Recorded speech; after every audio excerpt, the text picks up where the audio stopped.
Shout out to Tiffany Fong that did this interview. I'm about to show you guys the full interview. I have a million thoughts of everything. I'm going to do a response video to it. Follow her. Let's get her to 10,000 subs. Tell her I sent you. Her link is going to be in the pinned comment in the description. Sam Bankman-Fried is a freaking idiot. Let me know y'all thoughts in the comments. The worst things that are said are true, but you don't get in this situation that we got in if you if you make all the right decisions. If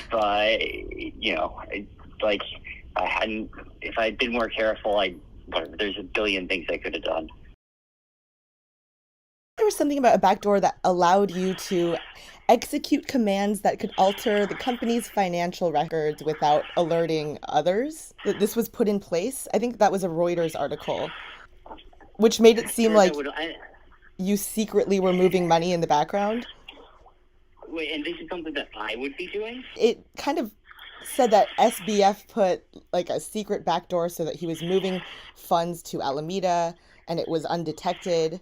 This was something that you put into place potentially? I mean, that's how it read.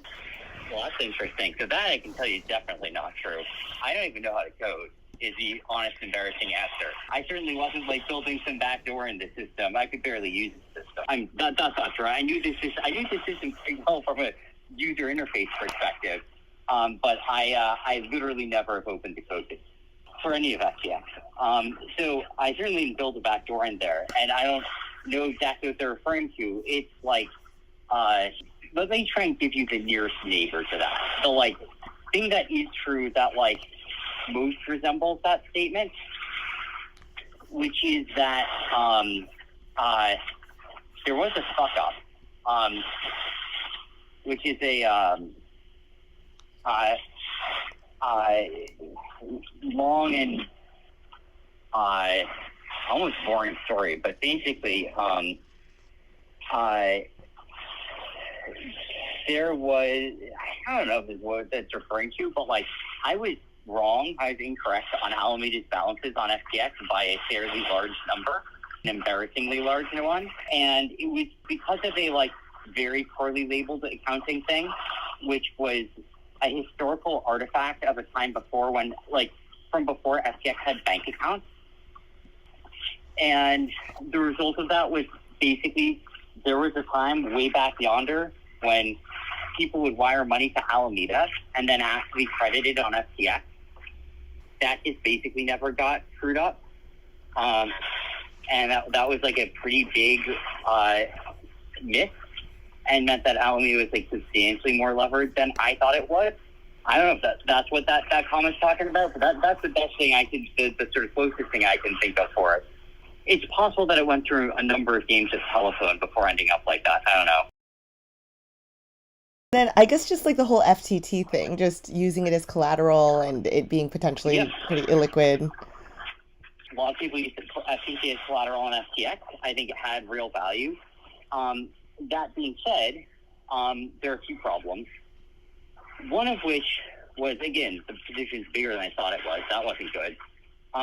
Second of all, was that, and this is fucking embarrassing that I got wrong. Given my background, I should not have been the one to get this wrong. I think FTT was basically more legit than most tokens in some ways. I think its value is more economically underpinned than the average, than the average token was. That being said, why do you feel that way? Wrong. Because the buy and burn and shit. It's not just a token that does nothing. At least it does something, and there is some effectively cash flow that goes to it, and there is a utility for it, and I don't know, you can use your judgment on how much you think that's worth. Yeah. But you compare that to token number 17 on CoinMarketCap. I don't know what token number 17 is, but I suspect it's just a lot less than FTT did. That being said, so I kind of feel it did have real value. I mean, trade hundreds of millions of dollars a day. It had, real market cap. And while it was I don't know, Alemeda held a lot of it, it didn't hold all of it. Half of it was just totally free floating. Mm-hmm. And so I don't know, you could reasonably, quibble over a factor of 2 on its like real liquidity, but not like a factor of like 30 or something. Like, we're talking a matter of like, I don't know, should have been X or like 1.23 times X or something. The bigger problem and the things that I like what actually happened there was not quite that FTT was illiquid. Like, if you look at what happened between, a month ago, FTT's market cap was $8 billion. Mm-hmm. Today, FTT's market cap is $500 million. Mm-hmm. Yeah. What happened between then and now is not that a surprisingly small amount of sales of FTT totally crashed the price. Like, illiquidity wasn't what caused that crash. What caused the crash was something else, which is very embarrassing that I underestimated, which is the massive correlation of things during extreme market moves, especially when they're triggered by fear over the position itself and the massive size that those moves can be. And we've seen that again and again and again in finance, where, long-term capital, similar thing, where you have a bunch of positions which are correlated by virtue of all being held by the same entity. And in this specific scenario where you have a crisis of confidence in that entity combined with a run on the bank and a total lack of liquidity and credit, where the crash can be extremely correlated between all those assets, extremely large and extremely fast. Yeah. And that's what we saw. Like, we saw over a 2-day period, FTT lose 90% of its market cap. We saw Solana lose half its market cap. And Solana, that was a real token. And to be clear, I don't think Alameda was selling Solana or FTT during this period. This wasn't the impact of a margin call. This was fear.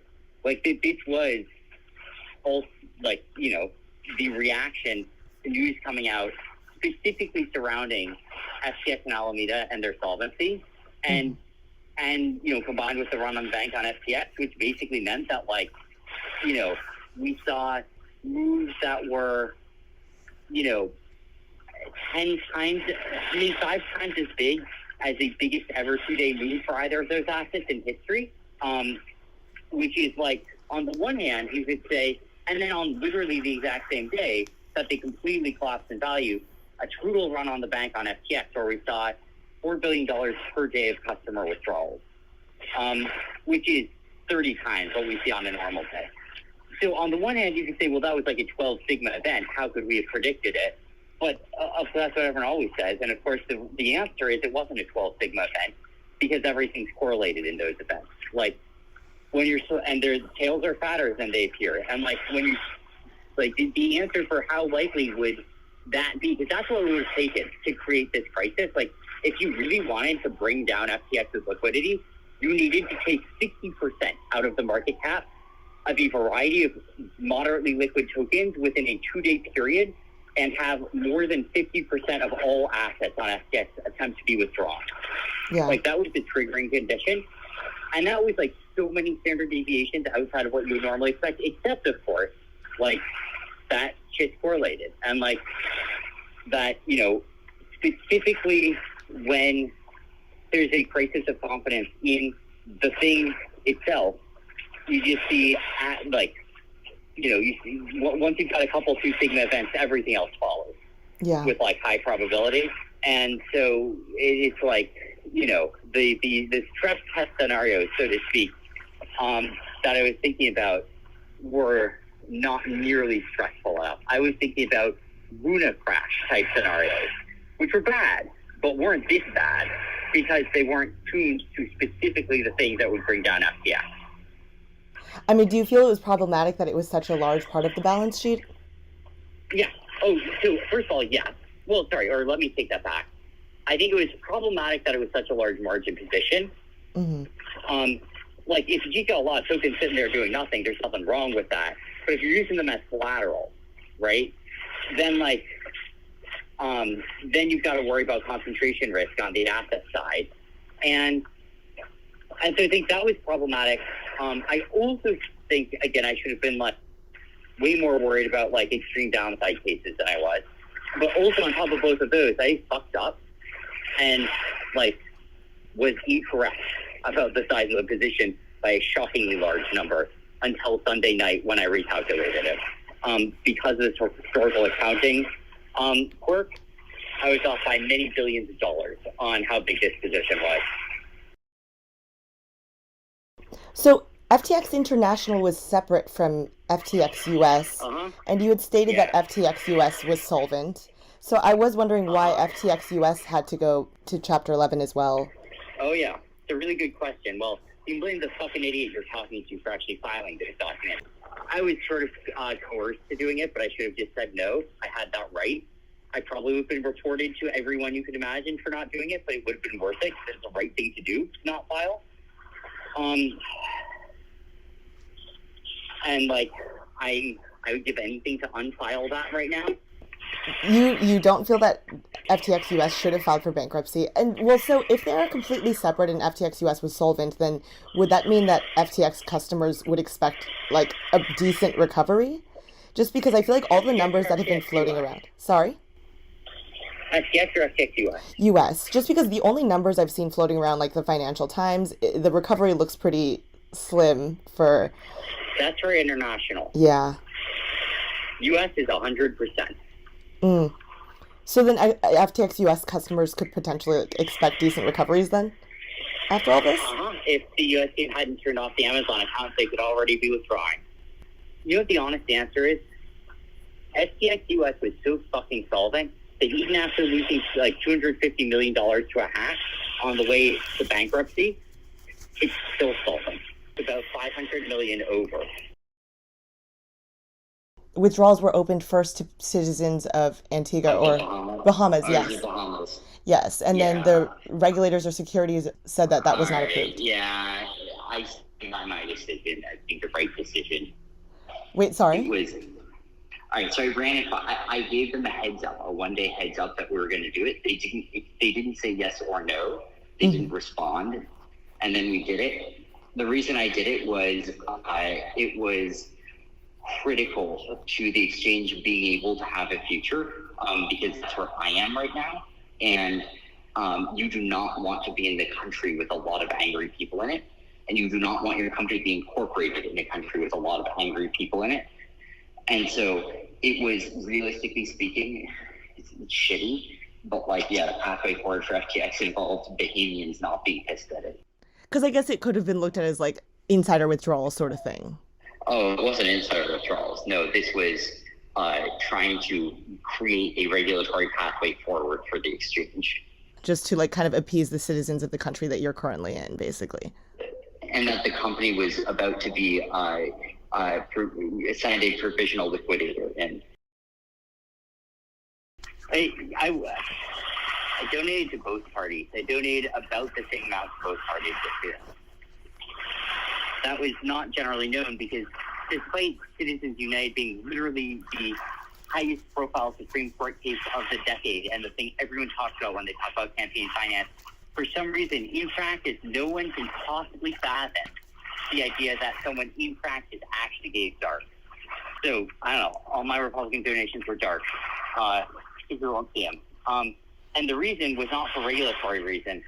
It's because reporters freak the fuck out if you donate to a Republican because they're all super liberal and didn't want to have that fight. So I just made all the Republican ones dark. But I was, whatever, second or third biggest Republican donor this year as well. But also it's all for the primaries. They didn't give anything in general elections. They don't give a shit about general elections. It's not what matters. Like, it's the primaries where you have good candidates against bad candidates. The Ukraine one, I wish I could have pulled that off. I didn't fully understand the goal of it. I was helping Ukraine launder funds for the Democratic Party. I don't know why Ukraine's laundering funds for the Democratic Party. I don't know why they would. I don't know how they would. I don't know which funds they're laundering. I couldn't even tell what direction it was in. But I wish I was part of an international conspiracy that interesting. I don't know exactly who, because they shut off all access to the systems when it's halfway through exploring it. I've narrowed it down to like 8 people. I don't know which one it was. But I have a pretty decent sense. I think it is, again, either it was an ex-employee or someone installed malware on an ex-employee's computer. And I don't know for sure which of those it is, and I don't know for sure which one it is, because access is totally shut down right now, because it would be dangerous to allow people to query data. Lawyers chewed me the fuck out for that one. You know, the first thing they said after that was, they said, Sam, you have only one thing to tell you. You have to promise that you never, ever, ever say you fucked up again. I told them to go fuck themselves. I don't think they know what they're talking. I mean, whatever. They know what they're talking about in an extremely narrow domain of litigation. They don't understand the broader context of the world. Like, if you're a complete dick about everything, even if it narrowly avoids making moderately embarrassing statements, it's not helping anything. I don't even know why you're talking to me. It's not like I'm some big reporter or something like that. Yeah, I don't know. Like, at the end of the day, I've started to trust my gut a little bit on things like this, and I don't necessarily always have a fully fleshed out reason for why, but there's some intuition that generated it, and if I had to unpack it in this case, I think it would be some combination of you were interested, you were, like, not sure what had happened, but you cared what had happened. And, like, there's no point in talking to someone who doesn't care what actually happened, because I'm like, how are you going to, like, have any impact from doing that? You're someone who, like, some people listen to, and, like, and I think, like, you were not just going to be, like, an obvious, like, shill for me or anything. Like, you sort of, like, because of the Mishinsky thing, like, I think it, I don't know, it just sort of felt to me like, I don't know, here's someone who, like, will approach this from at least a somewhat neutral and interested vantage point. And, you know, and who isn't, I guess the other thing, the other piece of it was, in addition to that, there are a lot of people who are kind of approaching it, there are reporters who are doing that, who are approaching it from a sort of neutral vantage point. And I am talking to some of them. The problem is that at the end of the day, their metric is clicks. Like, that's what they need to get. And it's fine, it is what it is. But, like, what it means is that, like, a boring story won't sell. And so they're going to be trying to ask me, like, the most provocative possible questions. And, you know, it's whatever, it is what it is. But, like, it is a little bit of a perversion on sort of what's going on. And, like, you know, I sort of had, like, I don't mind them that much, but, like, I kind of felt like, all right, like, we as a society have, in my opinion, my humble opinion, spent about enough time this week trying to figure out whether anyone in living in Albany was polyamorous. And I sort of, like, I don't know, I feel like I've answered that question a lot, and the answer is too boring for people to, like, believe. And so they just, like, keep coming at it from different angles. And I was sort of, like, not in desperate need of, like, that approach. It's interesting. It's interesting how much everything matters, and how everything matters, including the things that, like, the obvious things matter an enormous amount, but so do the non-obvious things too. You know, there's, like, this whole long saga of it, and then there's, like, a dumb fucking account that we labeled confusingly 4 years ago, and that was, like, 2/3 of the whole saga. Mm-hmm. And by numbers, and, like, then the saga ends, and I honest to God believe if I hadn't filed for bankruptcy, all users would be whole and withdrawals would be on FTX right now. And not just US, international as well. And I might still get there. We'll see. I don't know. It might happen, it might not. But 8 fucking minutes after I filed for bankruptcy, $4 billion more came in of liquidity. Are you able to add it to the estate? I'm working on it, but the current trustees of the estate would rather burn it all to the ground out of shame and attempt to find a way to bring more value to customers. So right now I'm stuck in a jurisdictional battle between countries over the bankruptcy estate that I started. would you put it in FTX International or US? Oh, or yeah, US doesn't need it. Yeah. US is fine. Yeah. That just needs to come out of bankruptcy and turn on. International needs like about $4 billion of net asset value, realistically speaking, and about $8 billion of liquidity. And these are big numbers, but they're not insurmountable numbers. And if that was the only blocker, I would be there right now. And right now, the hardest piece of this is actually just like undoing other random bits of damage that have happened to be able to get us to the point where we can address the fundamental underlying problem, which at this point I've like already 2/3 solved.